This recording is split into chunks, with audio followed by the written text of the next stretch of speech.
শাড়ির সঙ্গে sleeveless blouse কিংবা জিন্সের সঙ্গে স্লিভলেস টপ বা কুর্তি দেখতে দারুণ লাগে। কিন্তু ইচ্ছা থাকলেও অনেকেই এই ধরনের পোশাক পরতে পারেন না, তার মূল কারণ হলো আন্ডার আর্মের কালো দাগ। বগলের কালো ছোপ দেখতেও খুব বিচ্ছিরি লাগে। ভুল করে হাত তুলে ফেললেই জনসমক্ষে লজ্জায় পড়তে হয়। তবে বেকিং সোডা ব্যবহার করে এই সমস্যা থেকে খুব সহজেই মুক্তি পেতে পারেন। ভিডিওটি শুরু করার আগে আপনাদের কাছে একটি অনুরোধ, চ্যানেলটিকে সাবস্ক্রাইবও করে পাশে থাকা বেল আইকনটি প্রেস করে দেবেন, আর অলরেডি সাবস্ক্রাইবও করলে অসংখ্য ধন্যবাদ। জেনে নিন বগলের কালো দাগ ছোপ দূর করতে কিভাবে বেকিং সোডা ব্যবহার করবেন। 1 বেকিং সোডা এবং জল। 2 টেবিল চামচ বেকিং সোডা এবং 1 টেবিল চামচ জল মিশিয়ে বগলে লাগান। কিছুক্ষণ ম্যাসাজ করার পর 30 মিনিট এভাবেই রেখে দিন। তারপর হালকা গরম জলে ধুয়ে ফেলুন। সপ্তাহে 2-3 বার এই পদ্ধতি প্রয়োগ করলেই ফল মিলবে।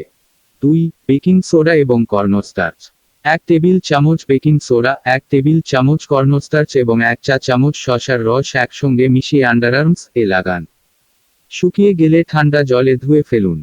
সপ্তাহে 2-3 বার এই পদ্ধতি প্রয়োগ করলেই ফল মিলবে। 3 বেকিং সোডা এবং নারকেল তেল। 1 টেবিল চামচ বেকিং সোডা এবং পরিমাণমতো নারকেল তেল নিয়ে ঘন পেস্ট তৈরি করুন। এই মিশ্রণটি বগলে লাগিয়ে স্ক্রাব করুন কিছুক্ষণ। তারপর শুকিয়ে গেলে ধুয়ে নিন। সপ্তাহে 2-3 বার এই পদ্ধতি প্রয়োগ করলেই ফল মিলবে। 4 বেকিং সোডা এবং দুধ। 1 টেবিল চামচ বেকিং সোডা এবং পরিমাণমতো দুধ নিয়ে ঘন পেস্ট তৈরি করুন।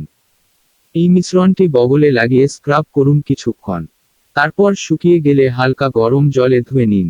সপ্তাহে 2-3 বার এই পদ্ধতি প্রয়োগ করলেই ফল পাবেন হাতে নাতে। 5 বেকিং সোডা এবং লেবুর রস।